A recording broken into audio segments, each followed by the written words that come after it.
From the morning reading, Amazon, Facebook move higher on positive earnings per share. The SPX trades in a narrow range. 6 of 9 sectors moved higher on Thursday. XLP, XLU, and XLF were the strongest sectors, while XLB was the weakest sector. Oil futures fell. Breadth was mixed compared to the prior session as advancers led 1530 to 1420 on the New York Stock Exchange and decliners led 1410 to 1165 on the Nasdaq. The SPY continued its 11-day sideways trend while the Qs closed at a new high.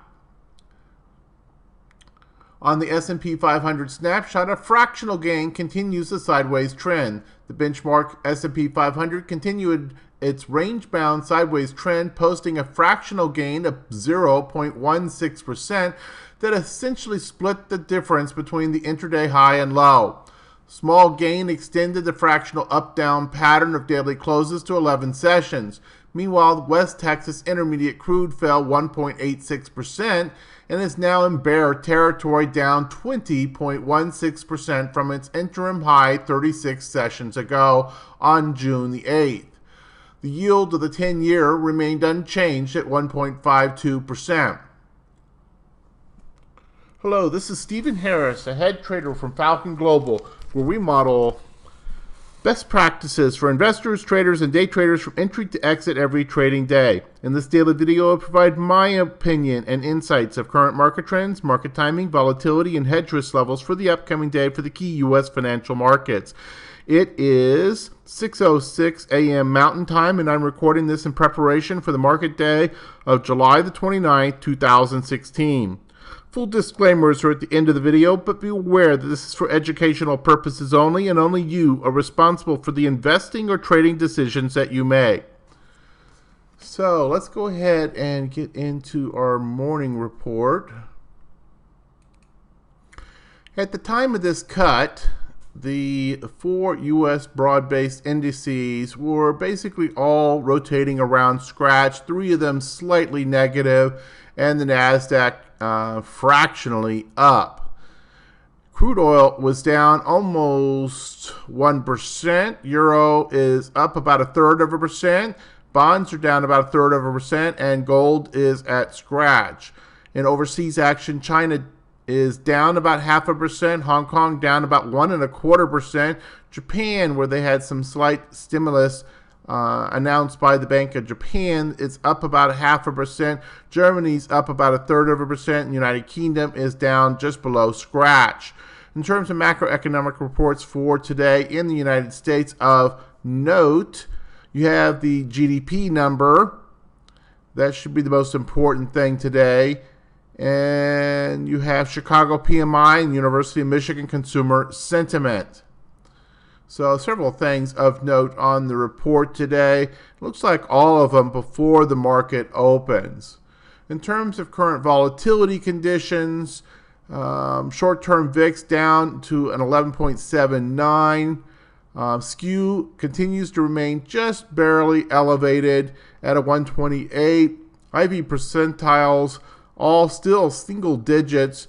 The S&P an 8, the Russell a 7, the Nasdaq a 2, and the Dow a 3. No standard deviation moves were put in on any of the 4 indices.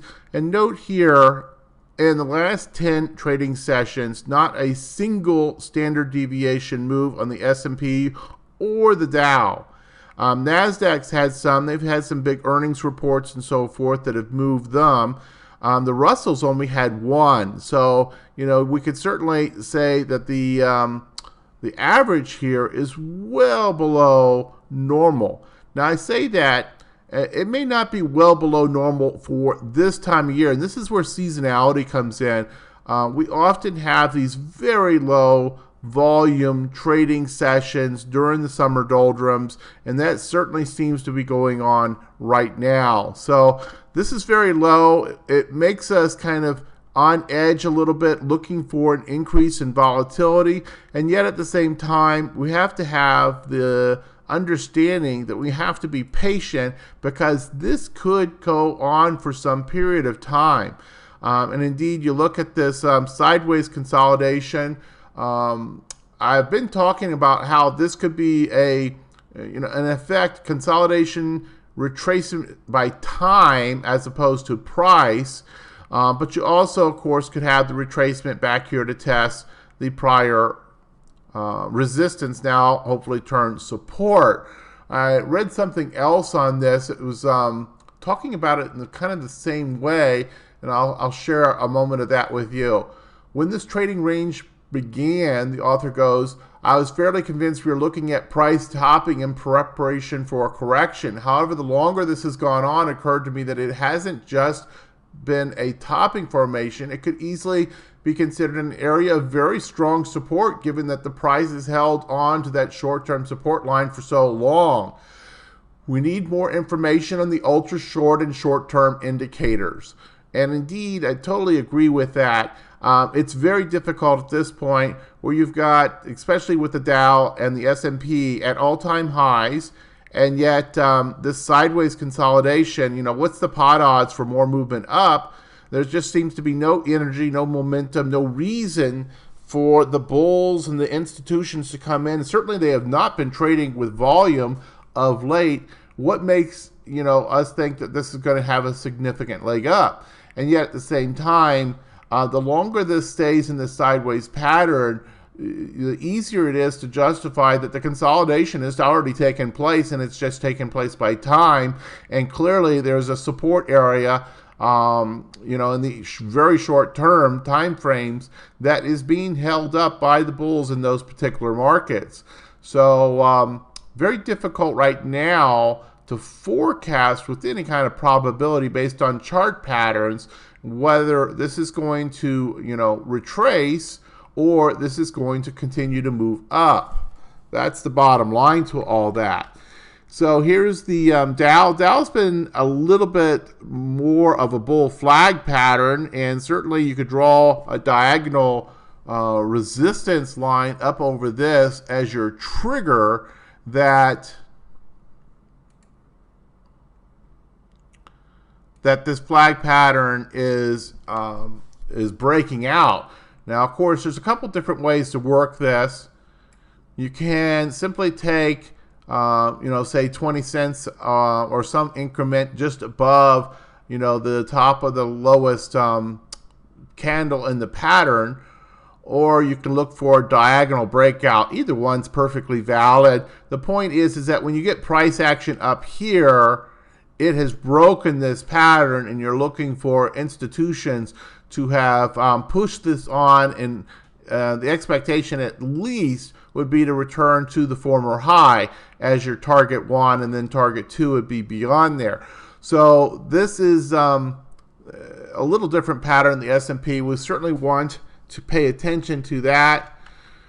Now, the Nasdaq, of course, has been different. The Nasdaq's been powering on and, frankly, is now closing in. And we talked about this, how once we got past this swing area here, and you saw there was a little bit of sideways congestion for a few sessions as we got to this horizontal resistance area. But once it broke through that area, that we thought it would probably move up to the all-time high resistance area in pretty good order, and it certainly did, powered, of course, by a number of good earnings reports.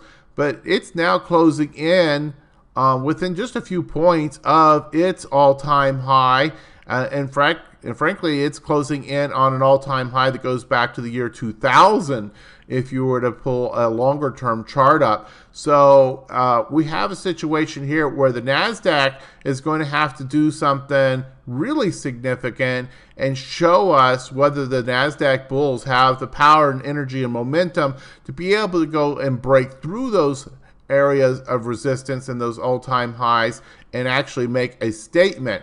So where does that come from? We're about to find out.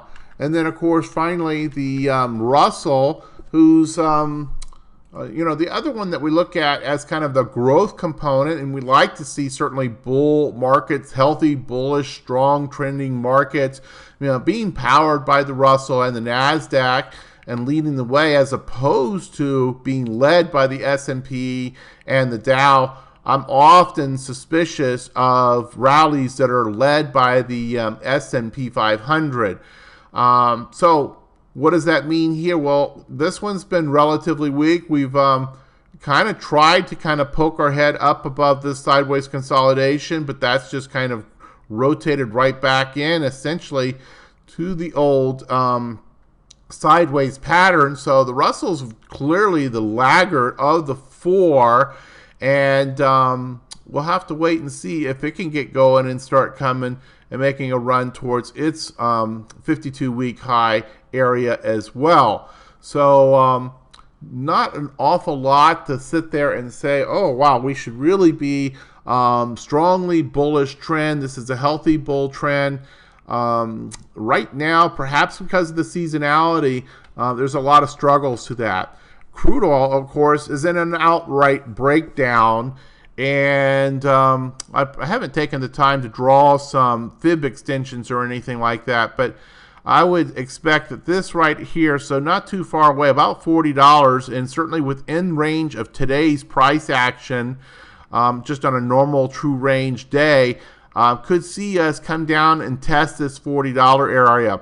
If that $40 area, and that I would paint that as a minor support area, if that doesn't hold, then we probably come all the way down to the swing here in the 35 and change area. So once this broke, we certainly kind of opened up the gates, and we could see a major drop here, and this could develop even further.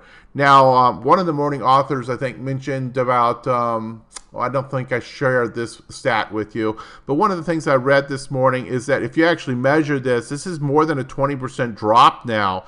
So this is in bear market territory on crude oil, and this has done this in a relatively quick fashion.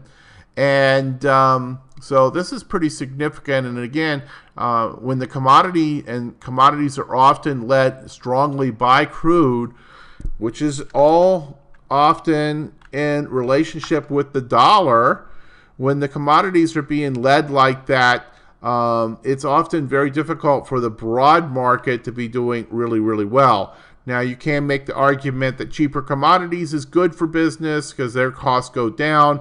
But the bigger picture often is that if you have weak crude, you also have weak global demand, and that tells you that the global economy is not doing well because there's not a lot of demand for oil to power the engine of that economy.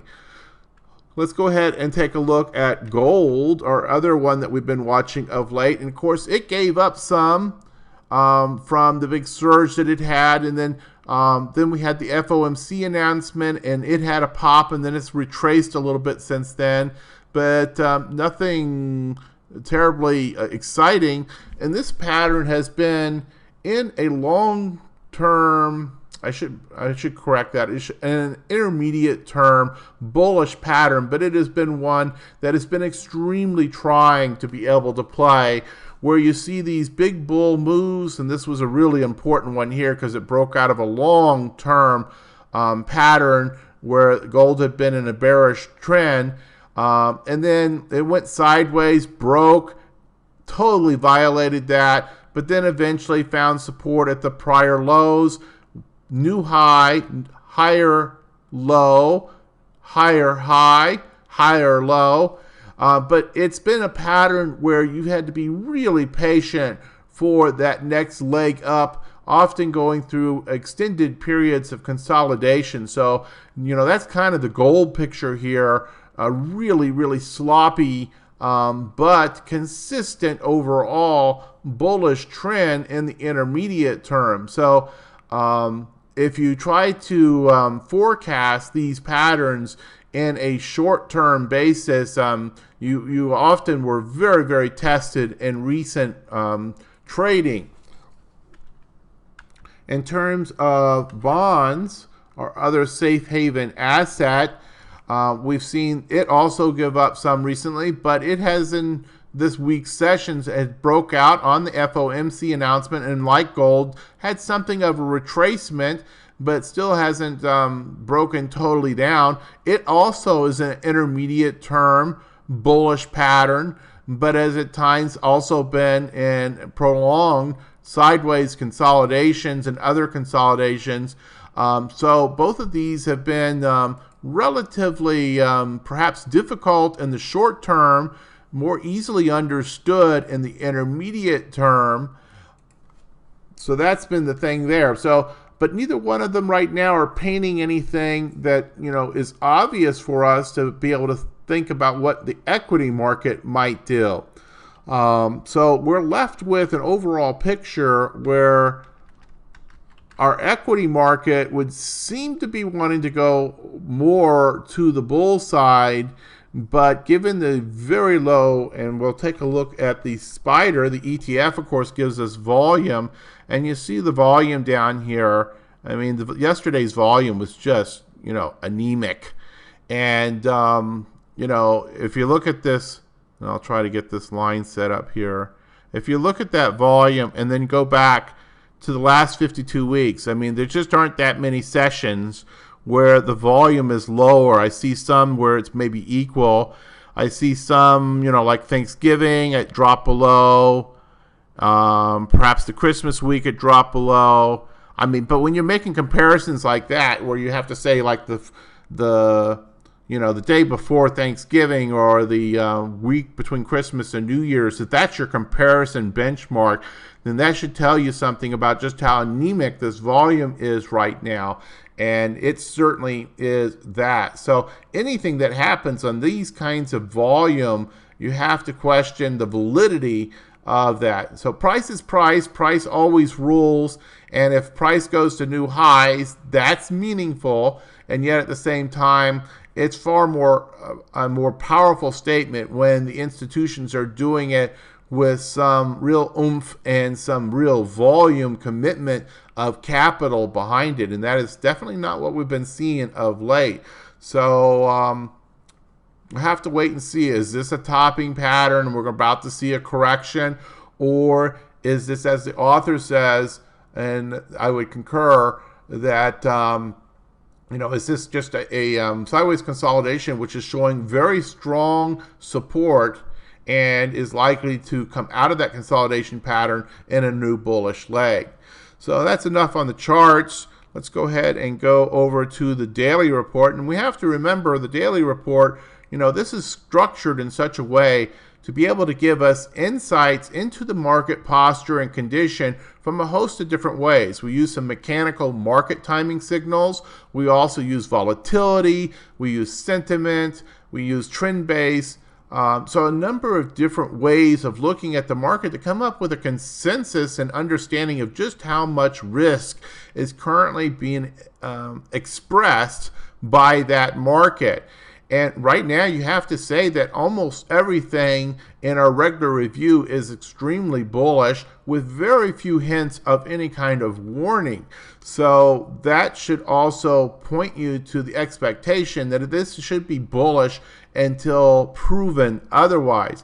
Intermediate term phase opinion, still market phase 2, trend reversal, the break of diagonal and now horizontal resistance are three market timing signals. The first from IBD, confirmed uptrend, bullish. The second one, GMI index, a perfect 6 out of 6 with a buy signal that's been in place since July 1st. And the third market timing signal that comes to us from Stock Charts Decision Point Scoreboard is a perfect bullish on all the indices in the short to intermediate term. The continued problem, of course, being this mixed signal that we have on the long term. Position sizing opinions, both models still at 100%. Intermediate term market postures continue to be very, very strong bulls, and that is reinforced and supported by a bullish sentiment line. The strength of the trend, very strong bull. And then, of course, we roll all that together and we come up with our hedge warning status, which is currently 0+ normal with some cautionary risk. So this is all bottom line going to tell us that we should be quite bullish. In terms of specific strategy opinions, no change really since the beginning of the week. everything is a green light to initiate new positions. Just encourage you to continue to do that as over time, and as your charts actually give you signals. Don't just put stuff on to be putting stuff on unless you're really low and your overall core portfolio delta positions and you need to add more bullish exposure. In terms of the specific warnings, you can see in the volatility based area we have these two really low grade warning areas. And trend, there's nothing. We even have a bullish signal for over 300 on the new highs, new lows indicator. On the intermarket risk aversion indicator, we've been watching this one slowly deteriorate. And this is one of those kind of flies in the ointment while we continue to show this, hedge risk level as 0 plus, some cautionary warning areas. And primarily that's driven by the fact that we have that long-term market timing signal on the stock charts model that's mixed. But been watching this one. This is just kind of reinforces, why there should still be some level of risk in the market. When we start to see this intermarket risk aversion indicator roll over, we now have one clear signal risk off and two others that are clearly rolling over. If all these start to roll over, it's hard to believe that the market doesn't follow in a pretty short order and we see something of at least a pullback. Sentiment slightly elevated, and you see on the fear and greed index, it's in the upper quartile, though this score has been sliding a little bit, but still, bottom line, in the upper quartile. In terms of percent change, you could see also here utilities, telecom, and consumer staples. Our more defensive areas have been relatively weak of late, and that's showing up on the market posture. So our stubs, as we like to refer to them, those three areas, the telecom, staples, utilities, plus the bonds, kind of giving it up a little bit. Now, is it giving it up and money moving into the risk on? And we've been watching that as well, but that's been a very sloppy kind of signal of late. We see some of the, and see here's technology, here's discretionary, financials. You see some of the kind of higher beta areas present in the growth or the performance, but you also see some of those down here, though nothing other than telecom was terribly poor yesterday. It's really a kind of a mixed bag, so it's not terribly obvious from one day to the next that you're seeing a real move by the institutions with volume and moving from kind of risk off assets into risk on assets. So we'll continue to watch that as well. So that's probably enough for today. Let's go ahead and wrap this up. And disclaimers as always, hit the pause button if you need more time to review the disclaimers. We are not your financial advisor. We have no fiduciary responsibility. And as we said at the very beginning, you have to make your own financial decisions. One of the other things here, of course, is the full disclosures may be found at this hyperlink here. So in the meantime, we'll be back here with our next session for Monday with the Falcon Global Market Preview. And in the meantime, use your best information, manage that risk, and good trading to you, and go learn things.